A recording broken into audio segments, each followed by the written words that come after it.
Hello students, पढ़ेंगे class 11-12 के बच्चे फिजिक्स।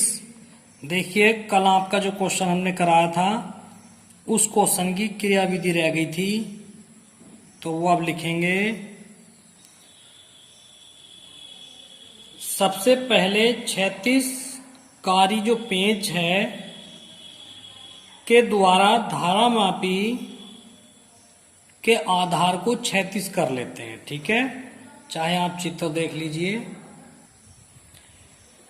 देखिए, ये कल का जो है चित्र है, ये काम नहीं करना, ये तो आपने कर लिया। मैं केवल चित्र दिखा रहा हूँ, ये वाला चित्र। इस चित्र के सब चीज आप ये लिखा दी थी कल ही हमने ये। ठीक है, आज नहीं करना है इसको, आज तो अलग है, ये तो कल का काम है। ये कर लिया 90 पेज का, ये वाला चित्र है। इस चित्र के बारे में पढ़ाएंगे। ठीक है, इसकी क्रियाविधि लिखनी, बाकी आपने सब कर लिया था। इसकी क्रियाविधि देखिए अब आप। तो इसमें क्या है, तो सबसे पहले 36 कारी जो पेंच T1 T2 थे लिखे हुए, उनके द्वारा हम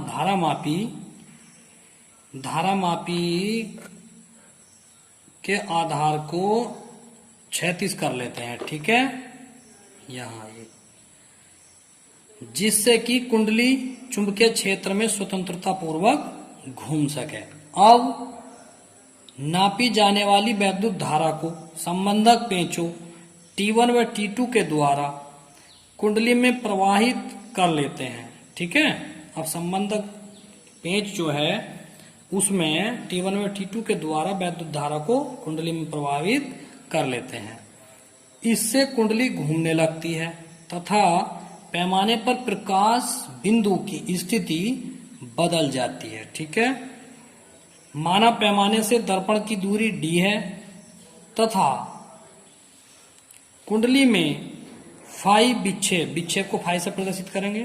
फाई विक्षेप होने पर पैमाने पर प्रकाश बिंदु का विस्थापन छोटा d हो जाता है। तब tan 2 फाई बराबर d/d। ठीक है, d/d। यदि फाई छोटा होता तो tan 2 फाई 2 फाई, यानी कि ये जो है tan 2 फाई जो है ये 2 फाई के बराबर हो जाता।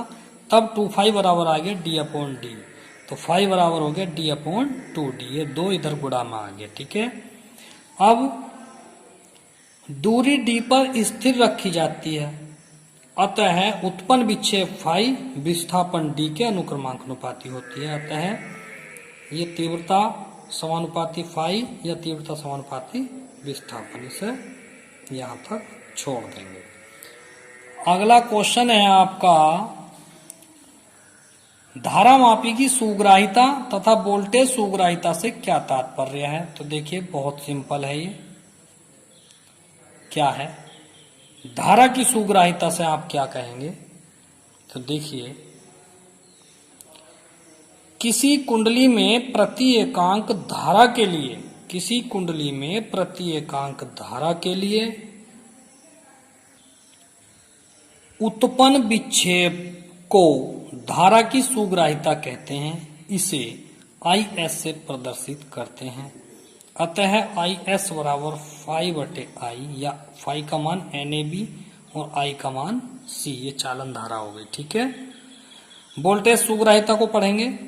किसी कुंडली के सिरों पर लगाए गए प्रति एकांक वोल्टेज के लिए उत्पन्न विक्षेप को वोल्टेज सुग्राहिता कहते हैं। यानी कि धारा सुग्राहिता पढ़ेंगे तो एकांक धारा के लिए उत्पन्न विक्षेप को धारा सुग्राहिता कहते हैं। इसे ES से प्रदर्शित करते हैं।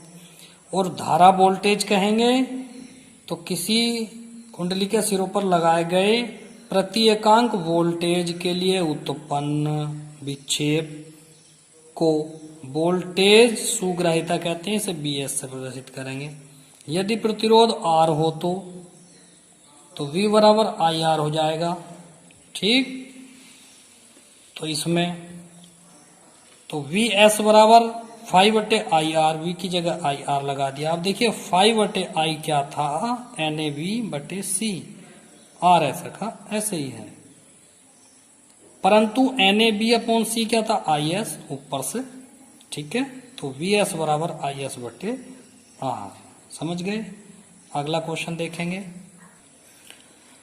क्वेश्चन है आपका, बायो-सेवर्ट नियम की सहायता से किसी धारावाही वृत्ताकार कुंडली अथवा लूप के केंद्र पर उत्पन्न चुंबकीय क्षेत्र के लिए व्यंजक प्राप्त कीजिए। देखिए ऐसा क्वेश्चन पहले भी था कि बायो-सेवर्ट नियम की सहायता से एक कुंडली की अक्ष के अनुदिश, वो वाला क्वेश्चन था अक्ष के अनुदिश, ठीक है।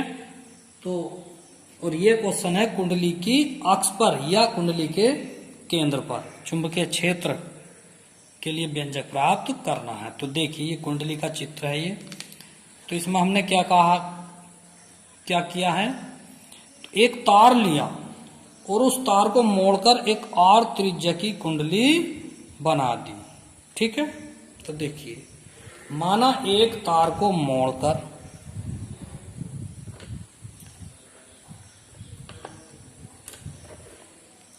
आर मीटर की त्रिज्या वृत्ताकार कुंडली बनाई गई। माना कुंडली में आई एम्पियर की धारा प्रवाहित करते हैं, ठीक है। माना कुंडली में आई एम्पियर की धारा प्रवाहित करते हैं। कुंडली के केंद्र O पर चुंबकीय क्षेत्र ज्ञात करने के लिए, अब हम इस कुंडली के केंद्र पर चुंबकीय क्षेत्र को ज्ञात करने के लिए कुंडली को छोटे छोटे टुकड़ों में बांट लेते हैं, ठीक है। इस प्रकार से छोटे छोटे टुकड़ों में बांट लेते हैं कुंडली को, ऐसे, ठीक। और टुकड़ों से मिलके जो है ये कुंडली बन जाएगी। तो छोटे छोटे टुकड़ों में बांट लेते हैं परिधि को। माना एक टुकड़े की लंबाई जो है वो डेल्टा एल है, तब बायो-सेवर्ट नियम के अनुसार क्या है, डेल्टा एल के कारण कुंडली के केंद्र पर O पर चुंबकीय क्षेत्र की तीव्रता या चुंबकीय क्षेत्र कितना हो जाएगा। तो बायो-सेवर्ट नियम ये लगा दिया गया है, डेल्टा बी बराबर म्यू 0/4 पाई आई डेल्टा एल साइन थीटा बटे आर स्क्वायर। परंतु देखिए यदि कोई गोल वृत्ताकार है तो उसमें चुंबकीय क्षेत्र की दिशा जो होती है वो परिधि के लंबवत होती है, यानी कि थीटा बराबर 90 अंश होता है उसमें, ठीक है। तो यहाँ पे हम जब रखेंगे डेल्टा बी बराबर म्यू 0/4 पाई आई डेल्टा एल साइन 90, तो ये होगा डेल्टा बी बराबर म्यू 0/4 पाई आई डेल्टा एल गुणा साइन 90 का मान 1।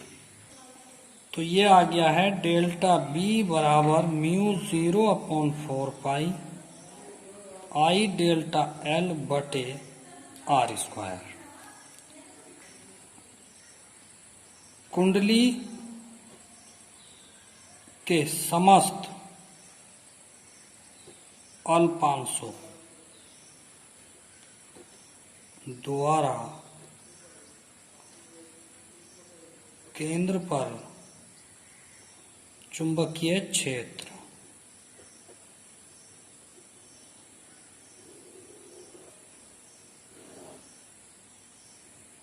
कुल बी हो जाएगा सिग्मा डेल्टा बी। सिग्मा का मतलब योग, यानी कि एक टुकड़े के बराबर जो चुंबकीय क्षेत्र आएगा तो सभी टुकड़ों के कारण चुंबकीय क्षेत्र को जोड़ देंगे तो टोटल चुंबकीय क्षेत्र हो जाएगा। डेल्टा बी का मान रखिए म्यू 0/4 पाई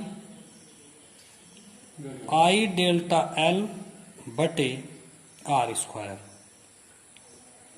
सिग्मा।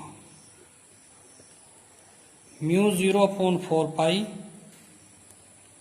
आई बटे आर स्क्वायर को अलग निकाल लेंगे और ये हो जाएगा सिग्मा डेल्टा एल।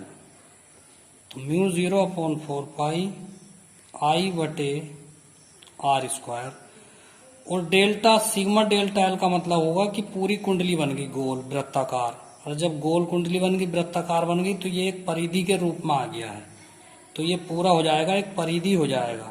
और परिधि का जो सूत्र होता है उसको 2 पाई आर से दिखाते हैं।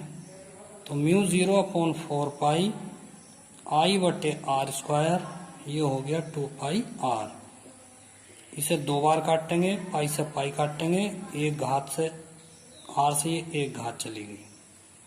तो ये आ गया टोटल बी बराबर हो गया म्यू 0 आई बटे 2r।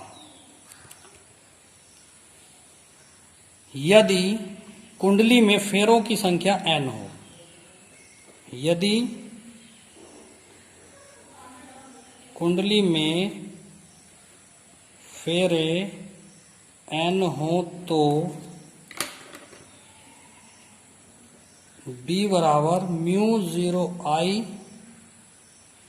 अच्छा n, देखिए n है ये म्यू 0 एन आई बटे 2r, यहाँ भी ये r है 2r। ये कंप्लीट हो गया आपका डेरिवेशन। आज के लिए इतना ही काफ़ी है, बाकी कल पढ़ाएंगे। Thank you.